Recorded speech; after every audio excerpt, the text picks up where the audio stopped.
about South Africa in the context of they have been through an apartheid. So recently there is a company that has been supplying and erecting surveillance in rich neighborhoods, which predicts the likelihood of these crimes occurring. What they're actually saying is it will predict any abnormal kind of movement or anything that should be flagged. Now, what they don't tell you is this algorithm was first made for Australia and the UK. Now, when you translate what is normal there, and then you bring that straight up to South Africa, like already you're lost. You get, it's more or less, you are going to replicate the same systems that have been there for apartheid. Because again, it's the white neighborhoods who are affording to put up these surveillance things. No, that was not the worst part. The worst part is they are deploying military and police force depending on these surveillance things, which also means the black neighborhoods are not being catered to well, and that black people are also being arrested more within these white neighborhoods. So I think for me, it's the more I'm interacting with like these conversations or as we monitor some of these experiments that they're running, I think it's just blatant that whatever has been made and with using data sets for the West cannot just be lifted and put here without like further conversation or further like interrogation. Thank you, Mwende, for that exhaustive response. Really quickly, I'd like to check in with Amber. Amber, can you hear me?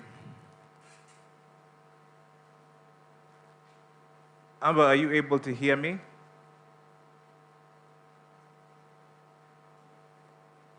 All right, I'm sure he'll cut in at some point whenever he gets a connection, but I'll allow Bernard to go next.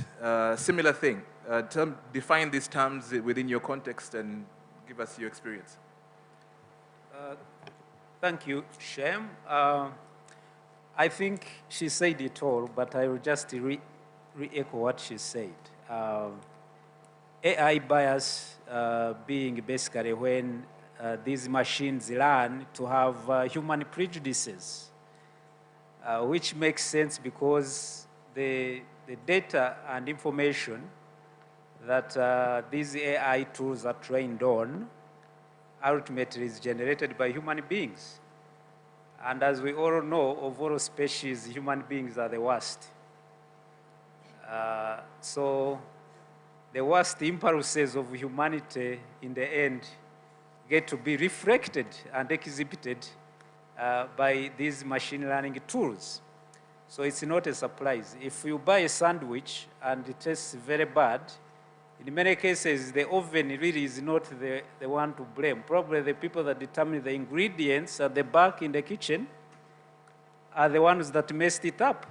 And therefore, what you eat in the sandwich is what the ingredients that went in there. You know, to see that this is having real-life consequences really is a very, very powerful demonstration of the risks and the dangers that are inherent in some of these tools. And I think it calls us to be careful. As much as the digital revolution has changed the world for the most part for the better, but there are also very serious dangers that we need to look out for. When it comes to data colonialism, again, I think that term colonialism is clear for most people that know anything about political and our historical discourse as human beings. And this is basically about the inequalities that exhibit themselves within data ecosystems around the world. And they are really not that different from the original colonialism, which is basically the fact that the very powerful countries jetting into weaker countries and telling them what to do and exploiting their resources unfairly. This happens a lot in data. Is ultimately going to control the world. So when you track who actually puts money into the data value chain, from the production of the data to analyzing it, to processing it, and to publishing it, it's really, really surprising. Even here in Uganda, you actually don't have to look for examples very far.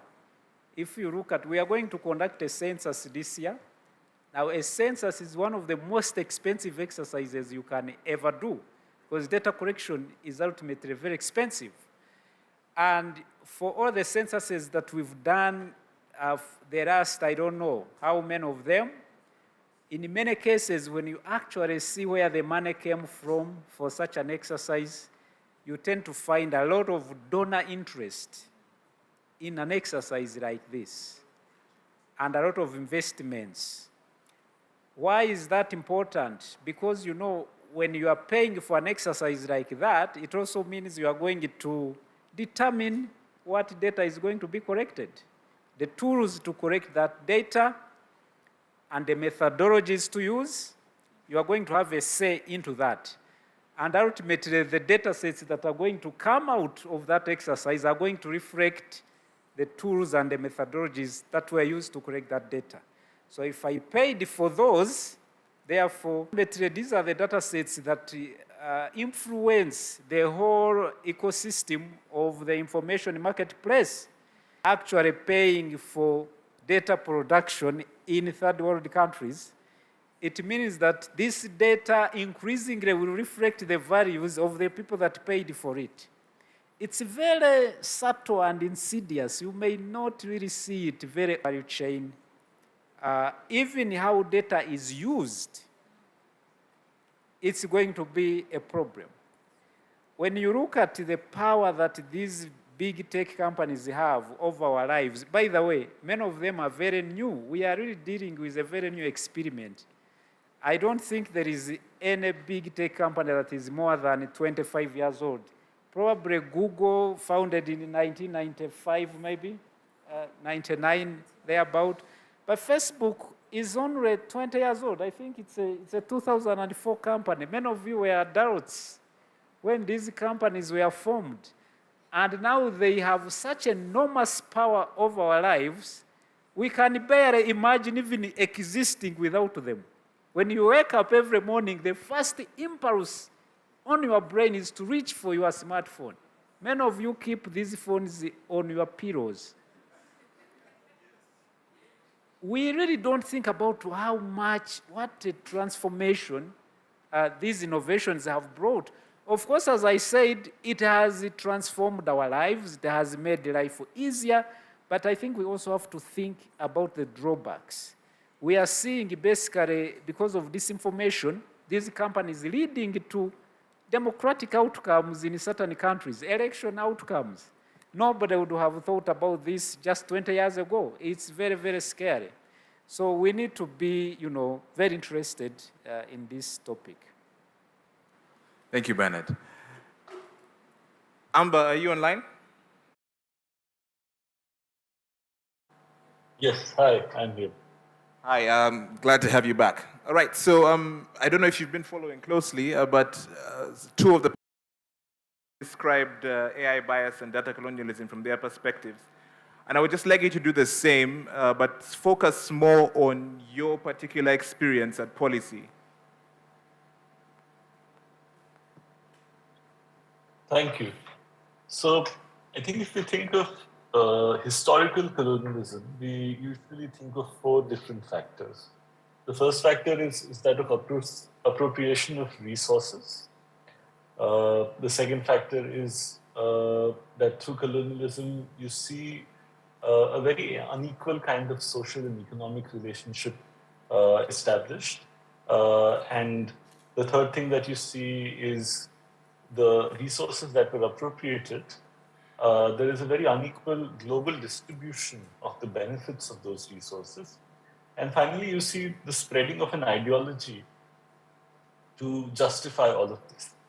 So when we use the term data colonialism, obviously this is not to trivialize the kind of violence and brute force that we have seen in the past during instances of historical colonialism, but to a lesser extent, we see some of the same patterns being repeated here.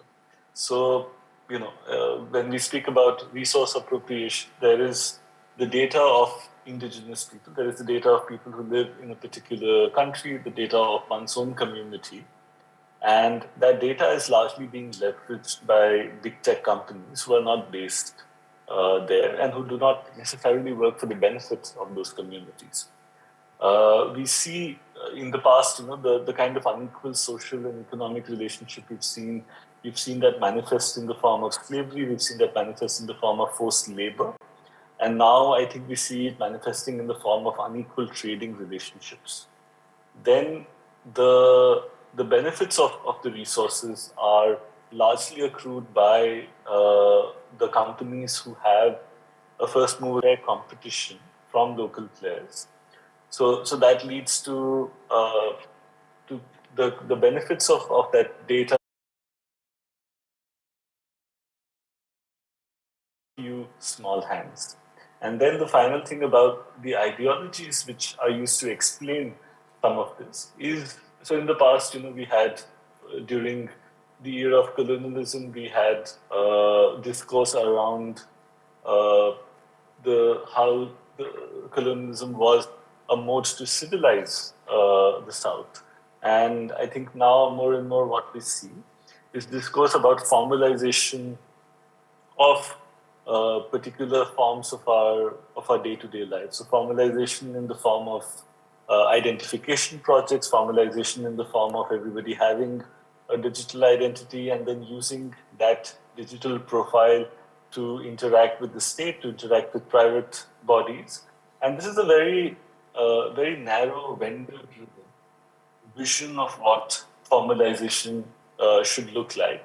And that particular vision has essentially been forced, and also what we find is a failure on the part of governments to question it in any significant way.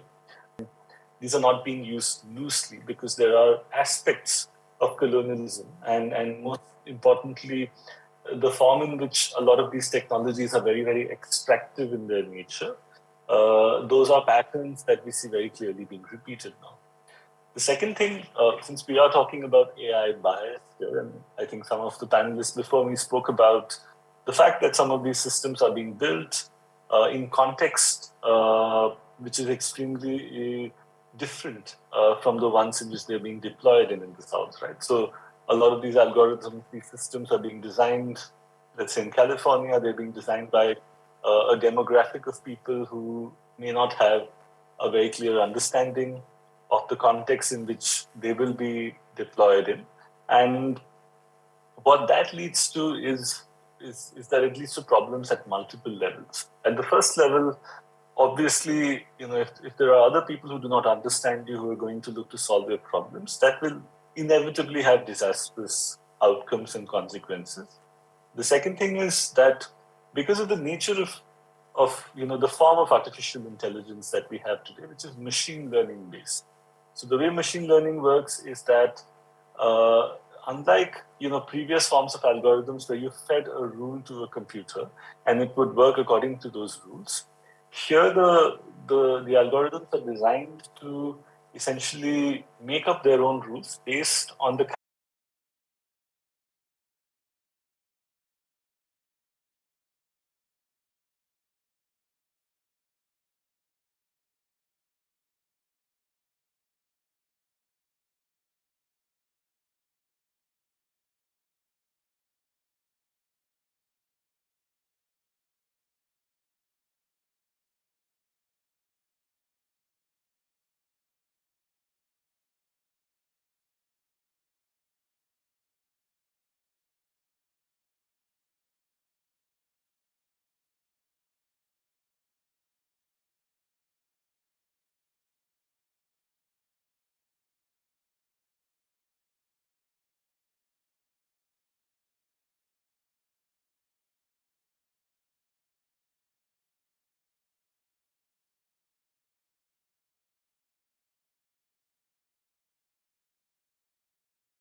technology also now, are by their very nature opaque.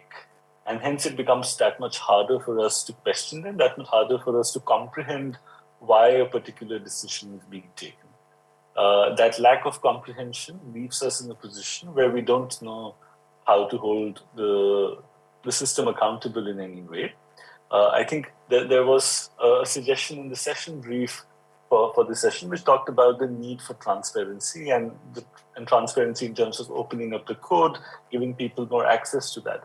But the issue is that even if you open up the code for something like this, for one, a layperson cannot really understand how this works. Even computer scientists or data scientists who work in that field, it's very hard to make some of these systems, particularly the ones that are based on neural networks, interpretable, in the sense that how do you move from data point A and B to decision C?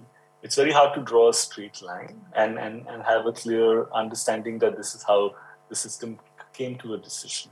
So there's a lot of research. It's almost as if there is a trade-off between accuracy and explainability.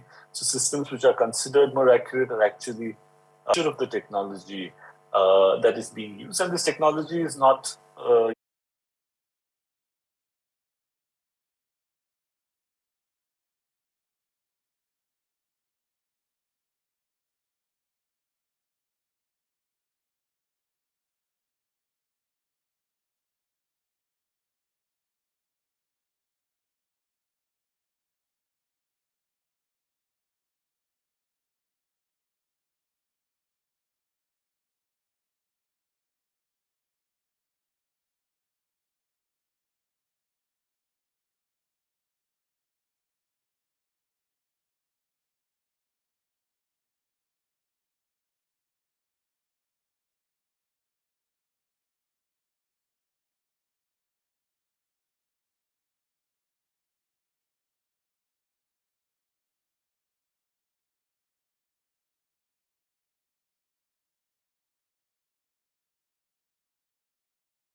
Talk about those two terms from your perspective at Sunbird AI.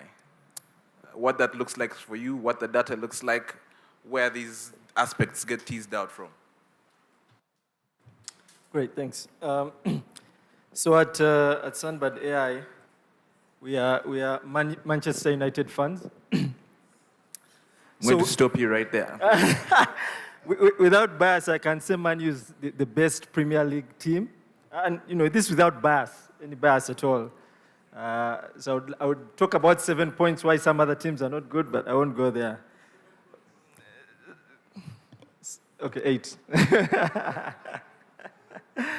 All right, so I guess that's just an illustrative example. So if we had, I suppose if I was working here and I was serving, I was giving out water, and for example, half of this room this side were, just to give an example, Arsenal fans, for example, and this part was Man U. I would, if I was serving water, I probably would come and give this side, very likely. And the organizers would probably tell me to pass this side, and I would still pass this side and come and give this side water. So I would consistently make the same decision. So I think AI bias for us is really algorithms that keep making these decisions the same way in a certain way, disadvantaging some people. So AI really is about, I think the crust of it is really making decisions. So when you YouTube, the videos you see, sometimes you think you're making the decision, but someone has sort of put these things in a certain order for you to make a certain decision. So it's really about decision making, right? If you go to a supermarket, the way they order things in a supermarket is not random. So they put things in a certain order that you buy them, right? They put sweets near the cashier and chocolates, and the cashiers deliberately So you keep looking at the chocolate and eventually buy the chocolate, right? So there is a certain element in decision making. And I think this is, so when that decision making is biased consistently, then you get AI bias. When the decision making favors a certain group in a certain way, then you get things close to data colonialism, right? So these models are built based on data. And if someone consistently or sort of tweaks your Twitter feed that you keep looking at messages about something alone, then they have a certain control over the decisions that you make, right? Because you're getting information from which you make decisions. So this inherently is what colonialism is, the data colonialism here. So I think at Sandbad, what do we do at Sandbad? So we do practical AI, and one of the key things we are doing is language technology. So trying to get language technology resources for our local languages. So things like automated translation or speech-to-speech. And in that sense, we are trying to bridge this gap that most of the languages on Google Translate are not our languages. So we are trying to sort of bridge this gap of bias and colonialism by doing that. Thanks. Thank you very much, Ernest. If you don't get another chance to speak, you know what you've done. That's on you. Okay, all right. So let us talk about accountability. Okay? Everyone's talking about these big companies and all this data, and it's coming from somewhere, and terms like data colonialism. So they're huge players in the space, and they're huge drivers, whether it's big tech, whether it's big companies like development initiatives. But they're companies that have the muscle to get data from a bunch of places that they're biased towards, and the act of doing that has consequences across the entire world. But how do we hold these entities accountable? Okay? Now, when you're responding, as I see the wheels in your head spinning, you could think about big tech, you could think about NGOs. As we know, and Bernard, I know you're very familiar, that most of the high-quality data that exists on this continent is owned by large NGOs, okay, for example. So there's a problem therein, okay? But so I'm going to start from that side, and I will skip Ernest, I'm joking. And then we'll hear from Amber last. And try to be brief, we are running out of time. It is 3 p.m., we are supposed to stop at 3:30. So just talk as if you know we have 15 minutes, really, okay? Okay. In terms of accountability, back to Walter Rodney and the flow of like just power and the people who have the power to actually like hold other people accountable. So as a colony, as colonies, as digital colonies, there's very little we can do on our end in terms of directly holding big tech accountable. I'm talking of Facebook, Twitter, TikTok. If you've realized, even TikTok has been a war between the US and China, yeah? And this is not by mistake. It's just the way, like, things, when you're saying colonialism, we want you to put into perspective how kind of little power we also have. And also when you look at our legislation, it's not catching up. By the time we put up laws for Facebook to, you know, reveal the way they move around the algorithm and whatnot, there's a bigger thing. They've evolved to the next thing. So I'm not so sure about holding them accountable. And then the second thing is about holding them accountable for this bias. It's also not possible to debias completely. This process keeps going through human beings. So we cannot debias this thing completely. What we can do is two things. One, ask for like a very sort of explicit eye into the workings. Like, how exactly is this thing working? How does Facebook or TikTok algorithm work? How does that affect us? And of course, now the Facebook, this is as far as you thought about how it would evolve. How has that changed over the years? So basically, I do think just those two things on our end where we like keep pressure on the neck and keep asking the algorithm And the second thing is the shortcomings. What did you not foresee? And like, we are there now, so yeah. Thank you. Bernard?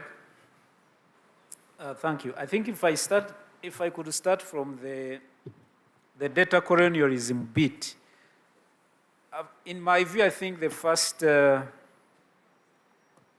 it's not a very easy thing to do to sanction. All this data we are dealing with is not held in repositories that are here in Uganda. Many of them are in Europe, abroad. And so is outside the jurisdiction of our laws to an extent. But also I think, for me, one thing that our governments need to be doing is to invest more in their own resources into, for example, data generation. And I think there are some examples already that is happening, where local agencies are actually, taking initiative. If you look at NITAU, for example, the National IT Agents of Uganda, there's a government data center, and I think there are rules you are not supposed, I think they are trying to introduce rules that you are not supposed to keep government data, outside certain jurisdictions. So that is one good sign. But also, I'm always worried of sanctions by legislation, because you see, rogue regimes, especially these governments in the global south, sometimes tend to weaponize legislation. Because ultimately what we want is a better, technology that is serving people better, but not to shut it down. You cannot kill something because it has shortcomings. So things like shutting down Facebook is not the solution to ask for some accountability from it. So why are you worried about using laws to check some of these excesses is that there is a tendency to go overboard and weaponize some of these laws. And I think we've started seeing some of that, like through the Computer Misuse Act and other things. Then the other thing, of course, is to, make sure that there is the education. People are aware. I think you can reduce some of the harms caused by some of these organizations if users really know better. In many cases, there's this thought by some users that your data is safe, that you actually have privacy, which is completely wrong. As long as you've hit send on that app, you are not in control anymore. And many of our young people especially do not know that. They trust some of the greatest mysteries and the secrets our young people have. They are on those phones. They will do anything to make sure that you don't get access because they think that is safe, which is, of course, not true. So I think when you are a user, you also need to be responsible. I think that is an important thing to bear in mind. When it comes to resources or countries taking initiative and being more independent, we still have a very, very long way to go. At development initiatives, we one time assessed, for example, how much government of Uganda actually puts into research and development, data collection, and if you draw a chart, you will be surprised. There is no money being put in. All the databases that ministries are running are funded by foreigners. All the information management systems, and they are all funded by foreigners, which is really a very dangerous thing. I don't think these people know that you are literally outsourcing something so important to the country's sovereignty to outside players. Because when they are funding these systems, it means they have access. They control this information. So I think maybe government also needs some awareness. I don't know. Thank you, Bernard. So, Ernest, do you want to speak? How to sing, man? How to sing a song? Okay. Yeah. So, so on accountability, I think two ideas. Just one is a philosophical idea. Should we hold them accountable because they are big? I mean, sort of similar to asking, should Masaka, hold Kampala accountable? Should they say, you guys, because you're in Kampala and you send all our food there, we hold you accountable for something? I don't know. That's a tough question. I think the second point is maybe the value of the data. So if I think this was something someone talked about some time ago. If Google was to tell you, okay, we are going to remove all our services from you, and then you keep your data, your individual data, I think many of us would make the decision that, no, it's okay, let me keep the services, and you guys, just do your thing. Yeah, just do your thing. Because the value of our data collectively may not be, is important, but individually it's not too important. Oh, wait, this is a controversial statement. But but I think what I want to bring out is we also have to look at the services these big corporations give us, right? And the miles we have sort of made just because of a lot of technology pervasiveness. And then, coupled to that, I think is mainly just the 2 points you mentioned. One, I think individual accountability, or Meta needs to, be accountable for this. And then two is the government. Of course, the government, the bodies, we are part of the government, needs to make, good regulation that makes sure this balance of benefit and is kept, that our data is important, we need privacy, but we also need the benefits that come from technology. Thanks. Thank you very much. Amber, you online?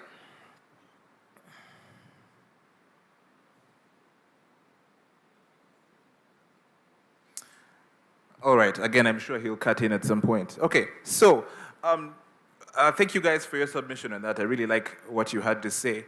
So, because I always tell people, is this the case of, should we just build our own things and negotiate where we can for the partnerships that are bigger than us?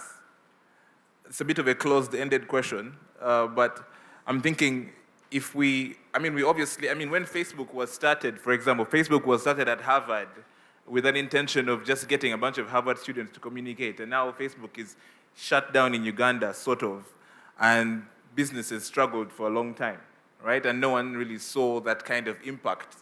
No one thought Facebook would be that impactful all these years later. And so I find it hard to complain about the data mining that happens on these platforms and done by these big corporations because, we were never really the target market. The things just kind of grew out of control. So what I want to hear from you now is what can a Uganda do practically to take ownership of this space? And I love what Sunbird AI, for example, is doing with practical language learning models and things like that. I think that's sort of a sense of what I'm inclined to think works. But what do you think?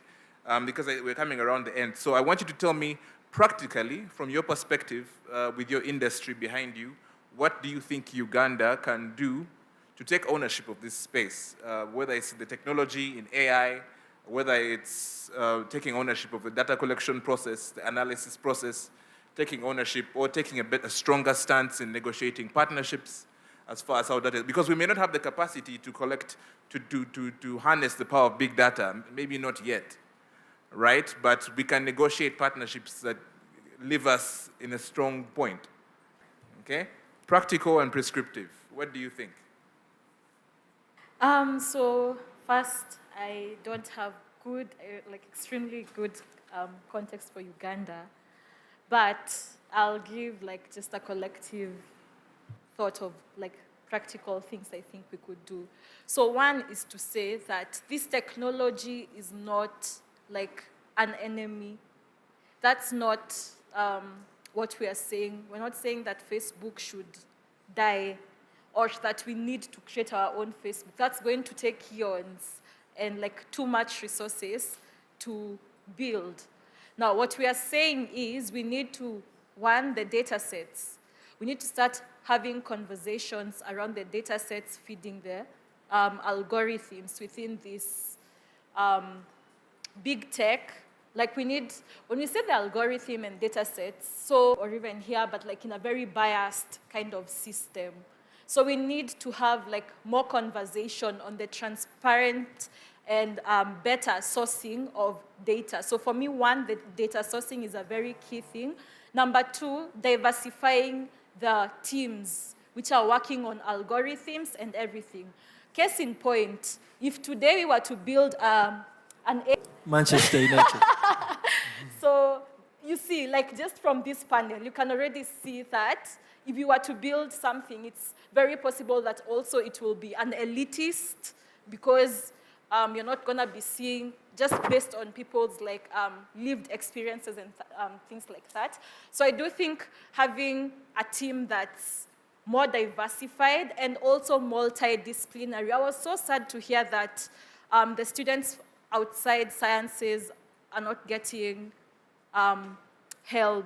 And that's sad because when you say multidisciplinary, the techies can create, but you need the artists and the social scientists to come and tell you things about this algorithm that don't make sense for this certain context. So I'm also very keen on, like as East Africa especially and Africa, we must bank the arts, we must bank the social sciences, and we must have those people sit at the table when these things are being done. Then lastly, I do think that it's important to keep auditing the AI and the algorithms as you go. You can't just do, as in the society is evolving every single day. So anytime you deploy the AI, let's say if I deployed the AI last week in Uganda, chances are when I am bringing up another version next year, the society has shifted a bit.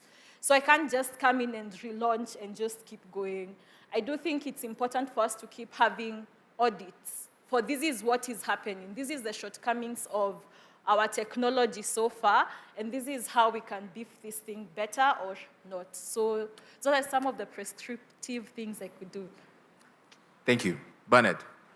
Yeah, I agree again, yet again, with everything she said. I think, for me, I have hope because I can already start seeing some pointers to action by government in Uganda here. When you look at the legislative landscape, when it comes to the digital transformation agenda in Uganda, I think it's becoming quite robust. Of course, we have the fourth industrial revolution strategy. We now have a digital transformation roadmap. We have a data protection law right now, I think overseen by NITAU, under the data protection office. We have an e-government master plan. We have so many laws that are coming up. And that, to me, tells me that maybe somebody is actually thinking in there, and they are trying to anticipate how they are going to manage this new revolution that we are facing. As I told you, this is completely new. You know, in the government speak, something that's 20 years old is not very old. We are a very young population here. People don't know that the average population of Uganda, the average age is 16. A typical Ugandan was born in 2006. They may not know, but these are very new platforms. The government is almost struggling to know how to deal with them. Even in the justice system, for example, when you report a case of cyber crime, a few years ago, the courts didn't know how to handle it because these crimes were new. They were not in our criminal code. The statute was not well prepared. But they have started, I think, making the legal landscape robust, which is a good starting point.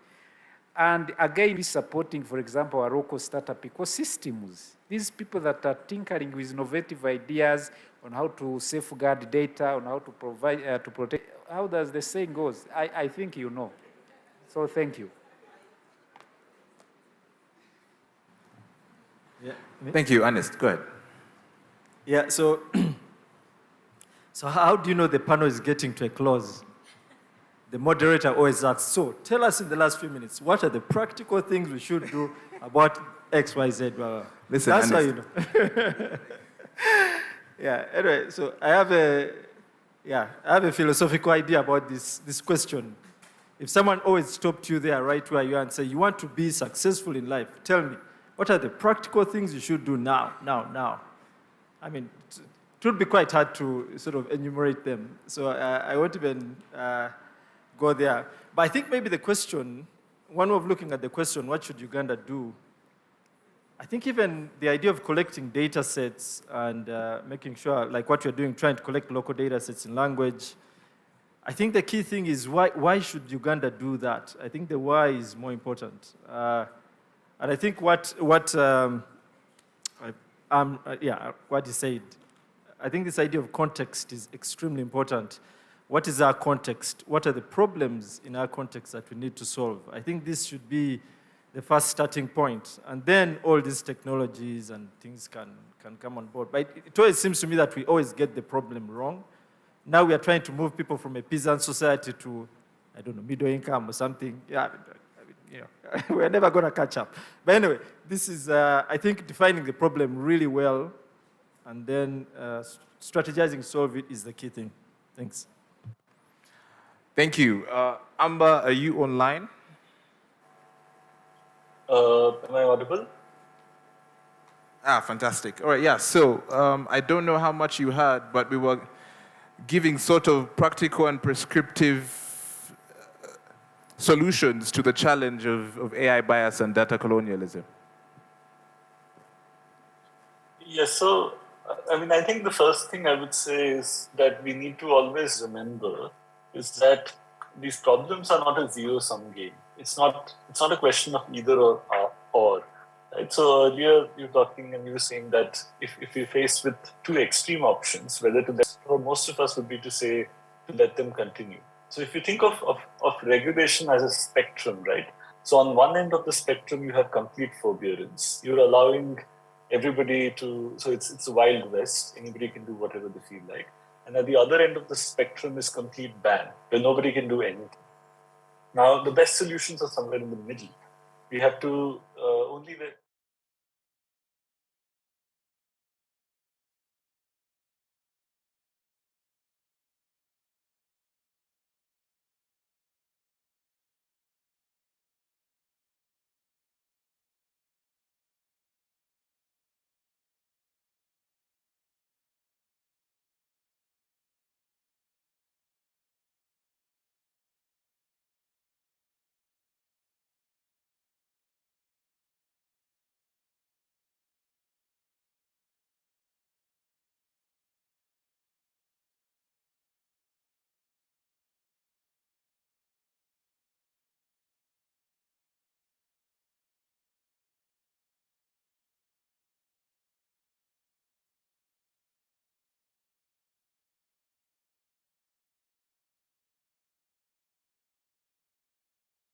not exploitative. I think we made references to the data protection law in Uganda, for instance, and other digital policies which are coming up. So these are all steps that we can, of small steps. For the time, I'm going to pause there. Thank you very much, Amber. All right. At this point in time, I would like to open it up for questions from the crowd. Do we have a microphone?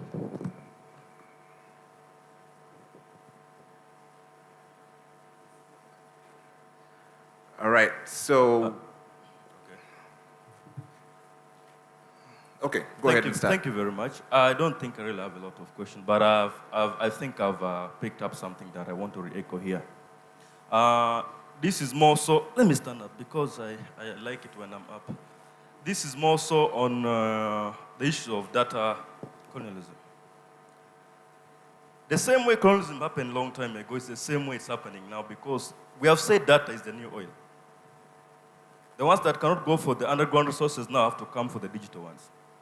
The question is, how do we deal with our priorities? What is important to us? And are we vigilant in everything? If we don't answer those questions, we shall see a lot of messing ups happening.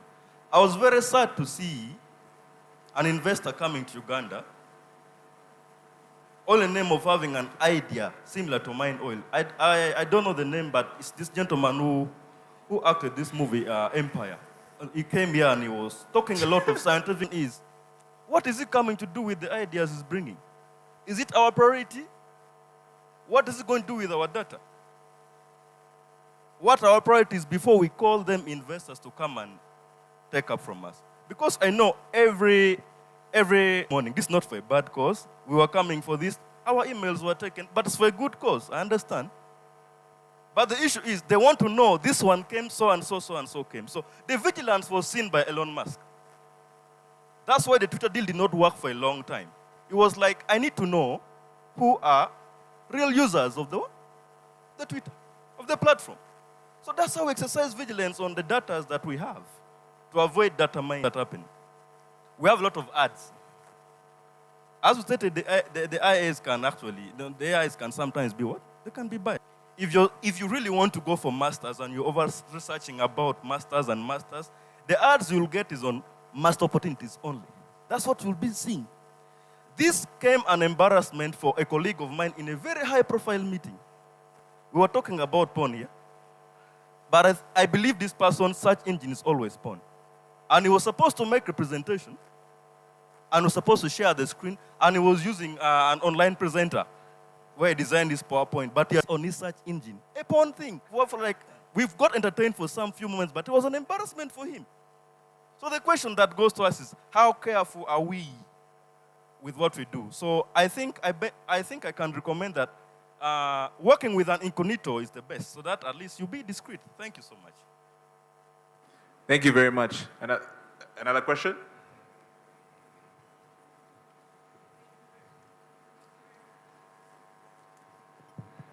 I'm about to carry my mic to you. Thank you so much. I think mine is less of a question than of a comment. What I see, and I mean, it's a great panel, and we get exciting insights. Working with politicians, however, many times you realize the understanding of the value of the data is not there. So, and also to put, for example, those in government or in power to account, or to look actually into the ways how maybe they could protect data or sell out data. You have mentioned it.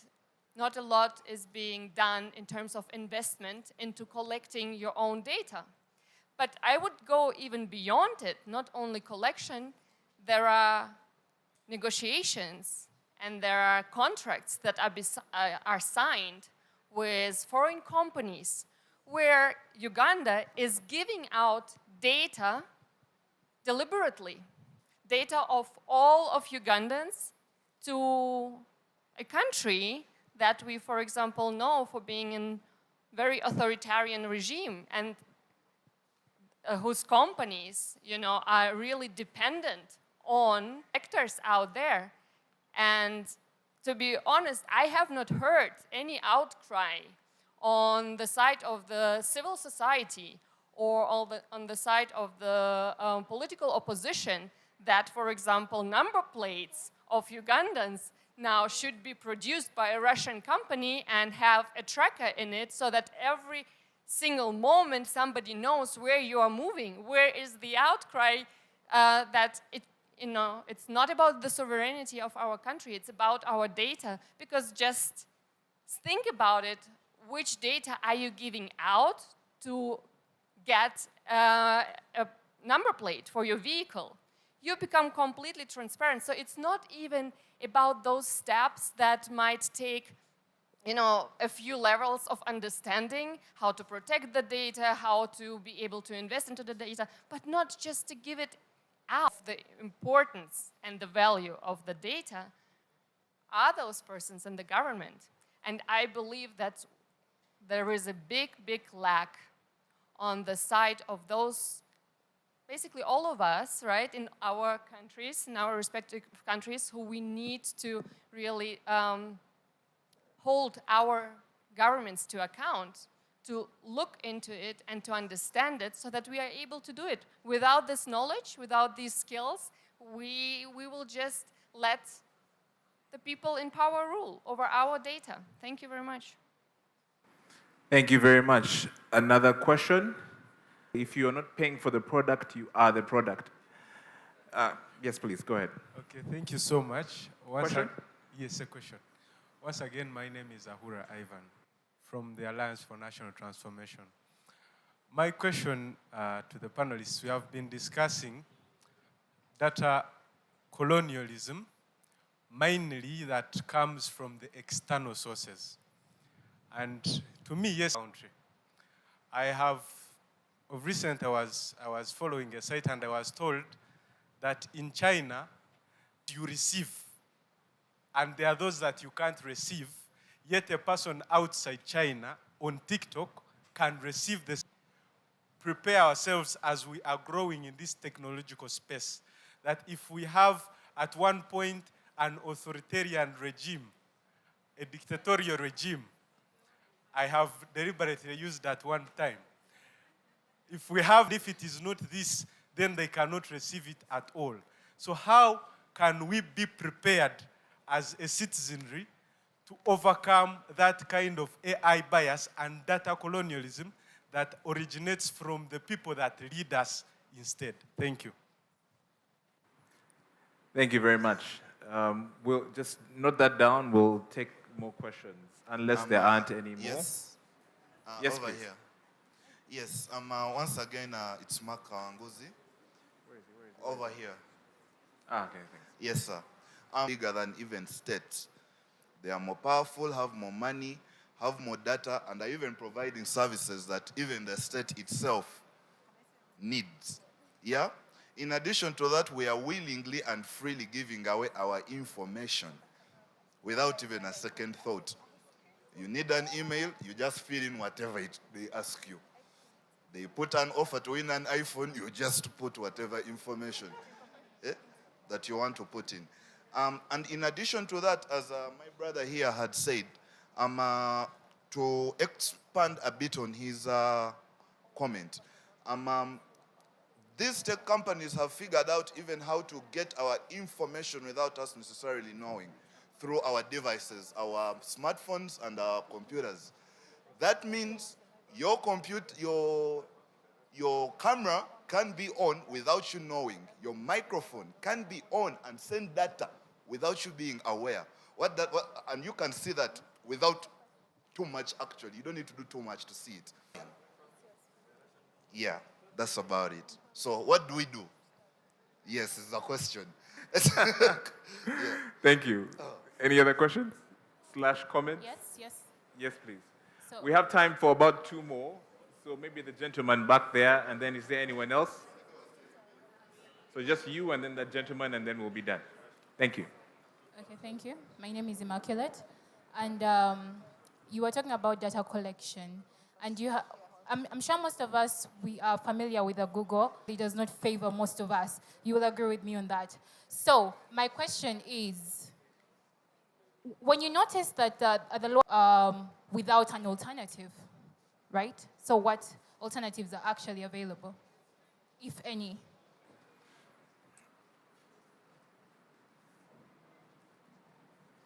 Hello? Can you hear me?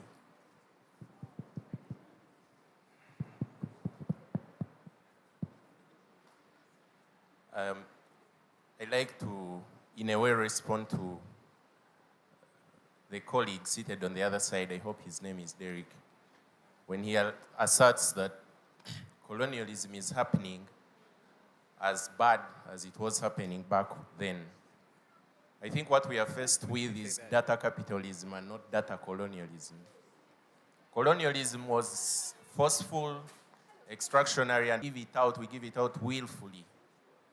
But on the other hand, do we have the tools, if we were to harness this data, do we have the tools to put it to practical, useful things for ourselves? And I can give a simple example. Across the road is a hospital. If there was a call and someone needed blood of blood group A, are we able to tell that amongst us, or the people within the neighborhood of a hospital, there is someone who carries that type of blood and is able or is available at that moment to go and give blood? So unless we can develop tools that can transform the data that we obtain by ourselves into meaningful things for our society, the things that we relate with on a daily basis, can we then therefore complain about someone else transforming our data that we willfully give out into things that benefit his society or his business or his empire? Thank you. Thank you very much. And I think your input ties in very nicely with this gentleman's question about dealing with our priorities. And then also what Anis said about figuring out our why we need to collect the data and what for. I think that makes complete sense. Is there any other question? Yes, one more question. This is the last one. If you are battling the urge to raise your hand, now is the time. Go ahead. Oh, you need a microphone.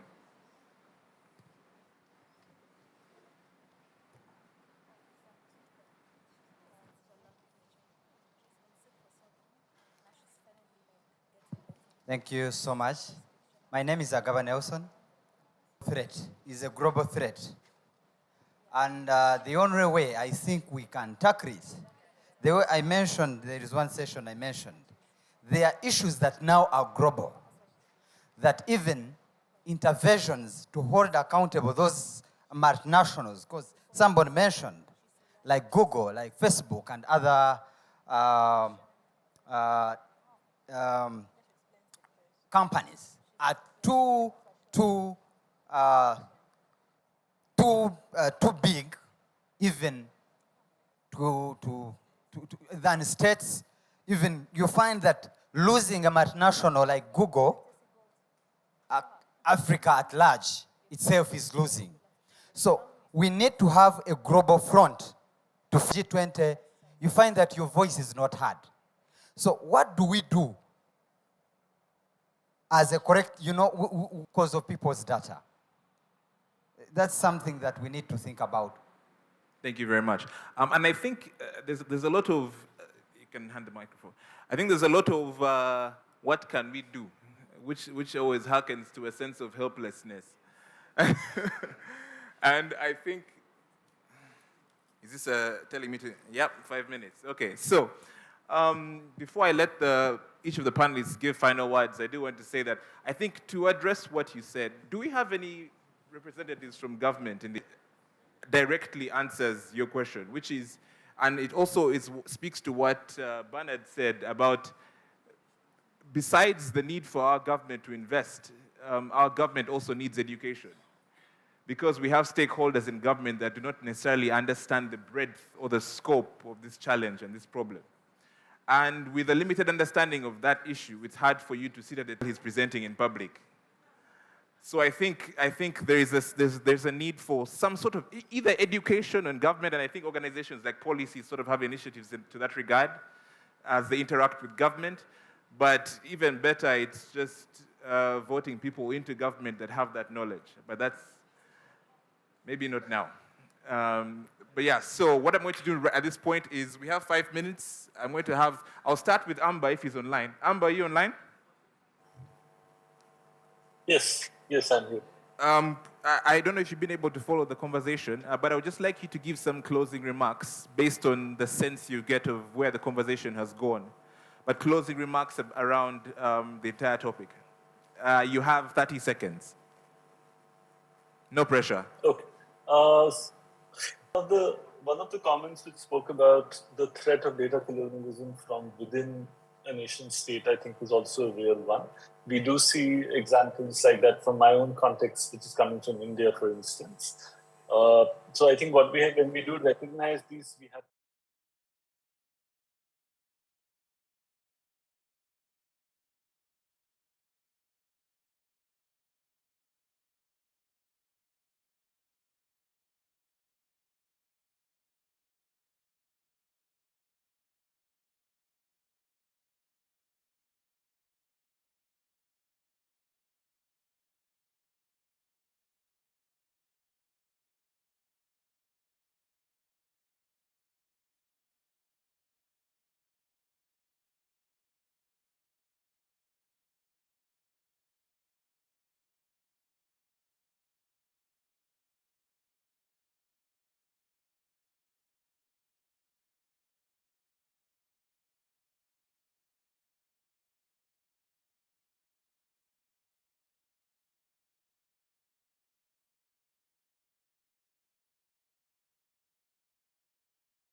this time round? Just one sentence? One sentence. Well, that was one sentence. Anyway, yeah, I think I just want to say, I think maybe a thought experiment. If you had a lot of data in your head, right? If you had knowledge of pharmacy, you'd be able to make probably very good decisions, right? And so this is the importance of data, mainly to understand which data supports that. As someone said, if someone needed blood now, wouldn't know here. Yet this should be information we know already. So I think we say these companies are too big, even global superpowers are grappling with how to deal with them. You know, when Facebook, I think, and they weaponize that data by targeting ads to voters of a certain demographic, and some people believe that it contributed greatly to the victory of you know who. So they've been trying, actually, I think there's even a bill in the US Congress on breaking up these big tech companies, but because of the very powerful lobbying that they do, they have not succeeded to do that. So a global approach, I think, may be to address a certain contribute to that. But I also want to agree with what Anna said. As Uganda here, she made a very important point. We are actually giving data en masse every day to these initiatives without even thinking the drawbacks from this. She gave an example of the number plate tracking that's being proposed, but that's not the only one. All the companies that process our driving licenses are not Ugandan. Our passports, they are all foreign companies. All the telecom companies that we give our data every day, none of them are Ugandan. How are we safeguarding that? So there is a lot of trust that we've put in these companies. Unfortunately, when you trust wholesomely, sometimes you get disappointed, isn't it? Thank you, Bernard. Mwende, you have the privilege of going last. Okay. So first, let me just answer some of the questions you've asked based on my experience as an open source intelligence expert. So one of the ways you can stay, you did mention incognito. Yes, you can also use browsers that don't track your cookies. That's Firefox does not track. There is also DuckDuckGo. There is Tor. So you can utilize some of these free VPNs, which help with like the algorithm things. Then with the mics, those are not suites. You go there, click and accept the functional ones only. Those ones make your experience on our website more seamless. Any other cookie is going to be tracking the things you're doing, the time you're spending and whatnot, and that will be utilized to market and whatnot. Then lastly, with the microphones and the cameras on your phone, you have access on your settings and the accessibility and privacy. You can set who has access to what. So do not just, like when it comes to your phone, as the panelists are saying, everything that you have within yourself, you need to protect it. You need to also have personal responsibility over some of these things. Like, you can actually just diminish. And to finish it off, remember that AI is not an objective master. AI is subject to bias, and you need to approach it with that knowledge every time you're interacting with it. So yeah, thank you. Bernard, thank you, Ernest, thank you, Amber. Thank you to our audience. If I would extract one word from each of them, I would say Amber, context, Ernest, why, Bernard, education and investment, Mwende, multidisciplinary. Thank you, everyone. Have a good afternoon.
company called Rocket Health can deliver health services on a phone and has changed telemedicine completely, should tell you that what you young people should be thinking about is how can we best use these technologies to empower ourselves in the governance game.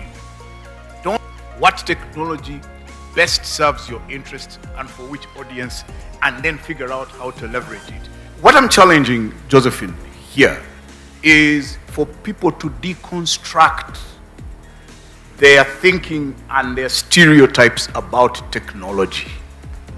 And that if you're going to advance civic engagement, if you're going to advance the agenda, you're going to have to be as unconventional as the process of technology development and growth is happening.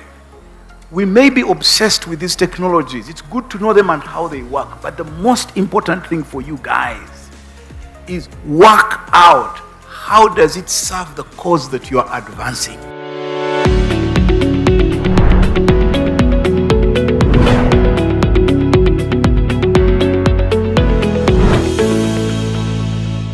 Just a small recap on what we had earlier in the morning in case you missed those sessions on free governance and also civic engagement on social media. Now, next we have, same as the arrangement we had earlier, we're going to have expert roundtable discussions happening in here and then a workshop happening out back in the training room. I will read for you the event, the session happening in the workshop area. It is social media, IP, which is intellectual property, and the case of unprotected creators. I'll read that again. Social media, intellectual property, and the case of unprotected creators. This is in cooperation with KQ, that is Creative Arts and Culture. The session happening in here, the expert roundtable, is going to be about digital privacy and protection, drawing the line for digital ethics and data governance, in case you want to stay here and have that expert roundtable discussion. But if you want to be in the training group, have a round of applause for our partners, CAS, yeah, and also the panelists who have been here. It's been amazing, and we know you're very tired, but in case you want something to eat, a refreshment, there's some refreshments at the pantry, so you can pass by and grab something through that door at the back on your right. Thank you so much. Hope you enjoyed plenary session 2. Now let us switch to workshop 3. Don't miss social media, IP in the case of unprotected creators in cooperation with KQ Hub Africa. We also have expert roundtable 3 on digital privacy and protection. Drawing the line for digital ethics and data governance in cooperation with Personal Data Protection Office, Ministry of ICT. Enjoy. Remember to take a social media break. Creators in cooperation with KQ Hub Africa. We also have expert roundtable 3 on digital privacy and protection. Drawing the line for digital ethics and data governance in cooperation with Personal Data Protection Office, Ministry of ICT. Enjoy. Remember to take a social media break. Hope you enjoyed plenary session 2. Now let us switch to workshop 3. Don't miss social media, IP in the case of unprotected creators in cooperation with KQ Hub Africa. We also have expert roundtable with Personal Data Protection Office, Ministry of ICT. Enjoy. Remember to take a social media break. Hope you enjoyed plenary session 2. Now let us switch to workshop 3. Don't miss social media, IP in the case of unprotected creators in cooperation with KQ Hub Africa with Personal Data Protection Office, Ministry of ICT. Enjoy. Remember to take a social media break. Hope you enjoyed plenary session 2. Now let us switch to workshop 3. Don't miss social media, IP in the case of unprotected creators in cooperation with KQ Hub Africa. We also have expert roundtable 3 on digital privacy and protection. Drawing the line for digital ethics and data governance in cooperation with Personal Data Protection Office, Ministry of ICT. Enjoy. Remember to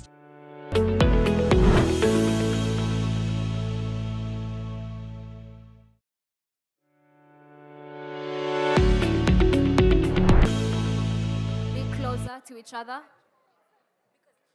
If you're moving out, please move out with your bag. Walk around with it all the time for safety purposes. Please move in front in case you're going to stay around for the expert roundtable.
The way social media type of content that they are fed. Now, we as Ugandans, if we choose to feed these tools with a lot of selfies, fun videos, and a lot of that type of content, we're not going to benefit ourselves in terms of civic engagement on these platforms. Neither are we going to be able to have that critical mass that we need to be able to engage in democratic conversations. So the type of content that we feel this world to undermine civic freedoms or civic space. For example, in Qatar, we know that there are AI platforms that are used to cut out certain conversations, like the Me Too conversations. And other parts of this world, that happens. China has been very active at cutting out the Me Too conversations and those types of conversations as well. So AI can be used to, one, monitor conversations about civic space online, and then in the context of peaceful assemblies online, through use of hashtags or other conversations that we had Christine talking about in Kenya, them one, for arrest, and two, for harassment, either online or physically. So we have, in terms of promoting civic engagement, we have to be mindful of the pitfalls. We have to be mindful of the promotion or the advancement of AI in terms of civic engagement and other issues that we're dealing with here. The type of information that we feed the machine or the tech is going to determine how those tools behave.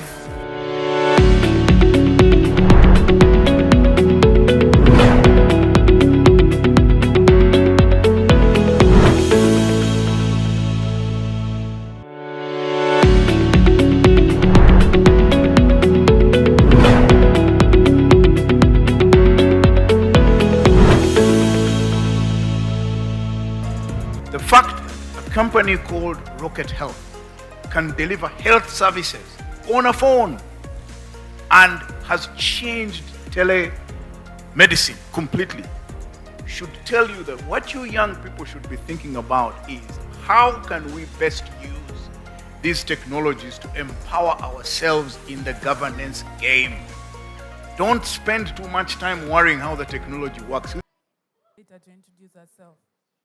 Stella. Good afternoon, everyone. My name is Stella Alibatese. I'm the National Personal Data Protection Director. I head the personal data protection because many of you may not know about it.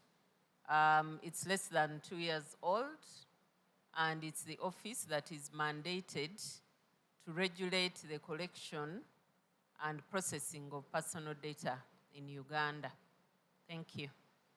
Of privacy and protection, drawing the line for digital ethics and data governance And I think it's a good time for us to get to understand what is data ethics and digital governance. And I will invite Gerard Businge to just give us a bit of what you understand by that.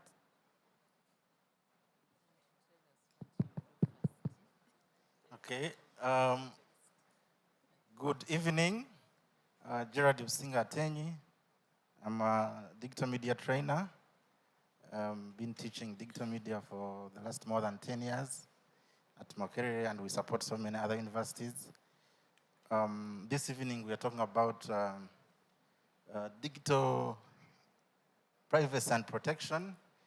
We have already discussed in the other sessions about the prevalence of digital data that's being collected every time you switch on your phone, even as you are moving, every time you enter into any website. So across the world, there has been movements led by UN to develop good practice principles that can be followed to ensure that people are protected, especially their privacy, and that there is no harm that will accrue to them by use of these digital tools. And that's what you're talking about, digital privacy and protection.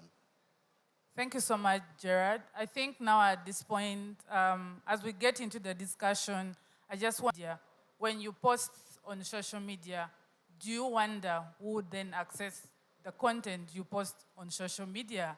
Is it private? Is it public when you post on social media?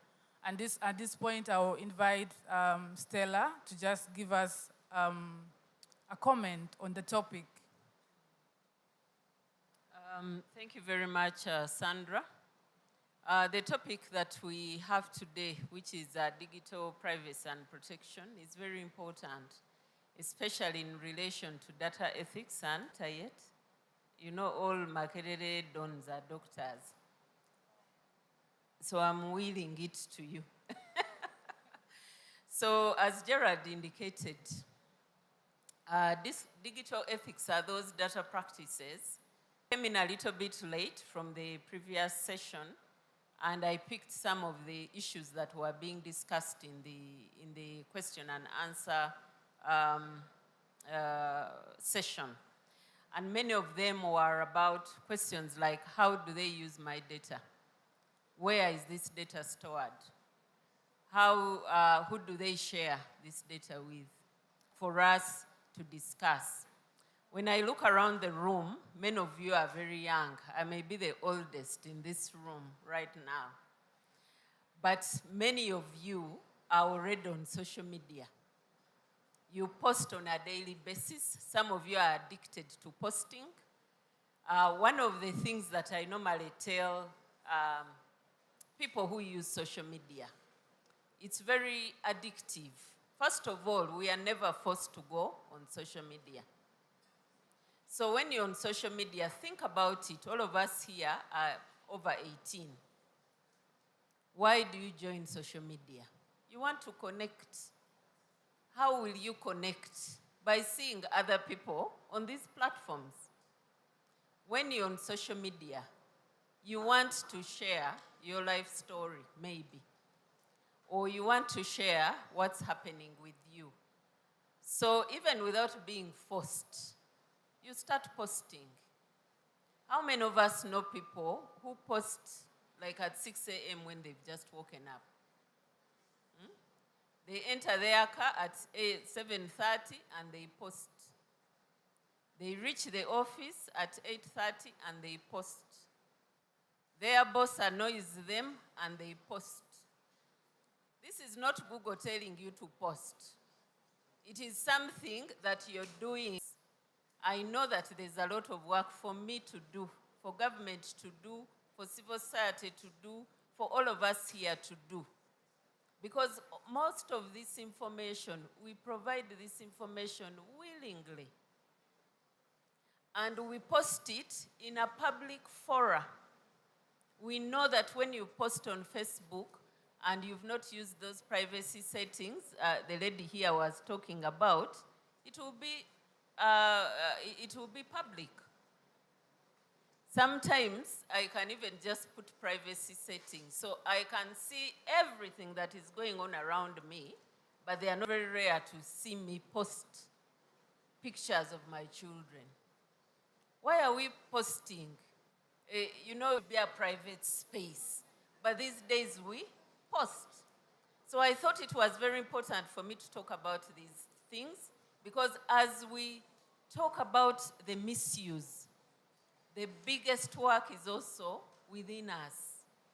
Must you post everything? Must you activate your location details? You know, someone travels and immediately 1,000 people are able to see this person is in California.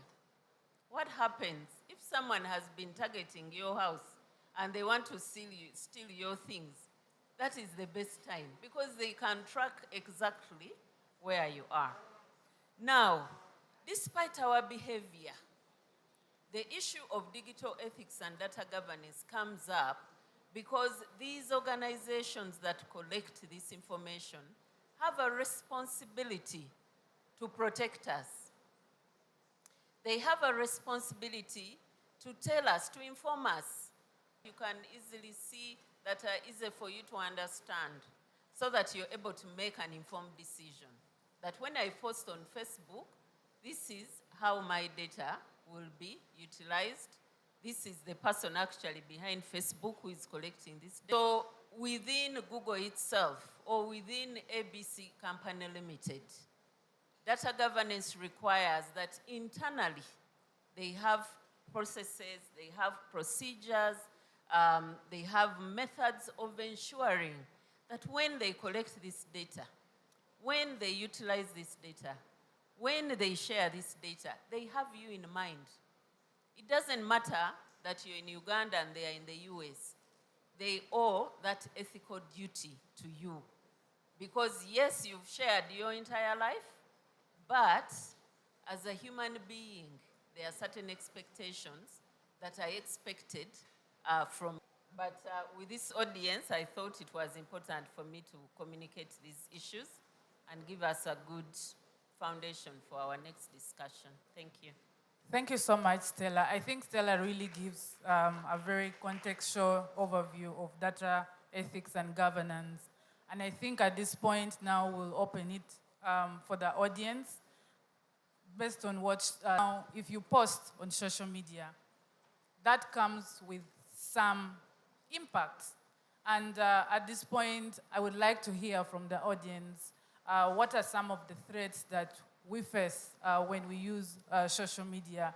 And very critical also to hear what are some of the steps one should take to keep safe on social media, on the internet. Just put on your, yeah. One of the threats, I will speak about an experience as a woman, which I think also very many other women can relate with. If you post on social media, there's a lot of body shaming, or even when you are making a serious point, someone is more interested in what rather not participate at all than to risk being body shamed. Yeah. Thank you so much, Rebecca. Do you mind sharing some few way forward or steps that one can take then in regard to what you shared? Okay, so again for women, what I have been able to do and what I think we can do together is to show solidarity for those women. I don't allow a woman to be body shamed and I don't speak up for them. So we have to protect them. We have to call out those abusers and say, you cannot say this about someone.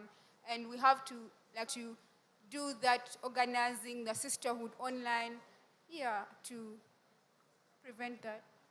Thank you so much. I think the ladies here in the room can really attest to the fact that body shaming is real. And please put up your hand and then I can.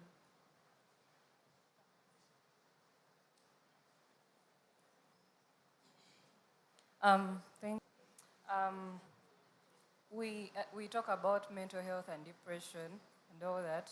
I think it all comes from anxiety and all that. You know, I think it's all caused by the whole social media bandwagon of someone is going to post when they might have been invited somewhere.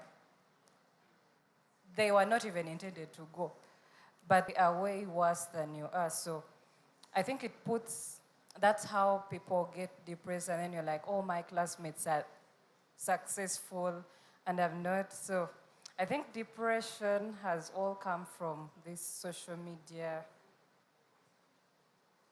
I don't know. There is that, the pressure caused by all these people that post all this and human being, which is real. And of course, a lot of people then get to depression because of what they face online. Yes, and then the gentleman. So I have three things, and I'm not sure I'm truly responding to some of your things, but I had some reactions. As you were speaking, you remind me of my lover, who is, I think he could live in the Stone Age period with no data, so he doesn't understand the need to have a WhatsApp story or things like that.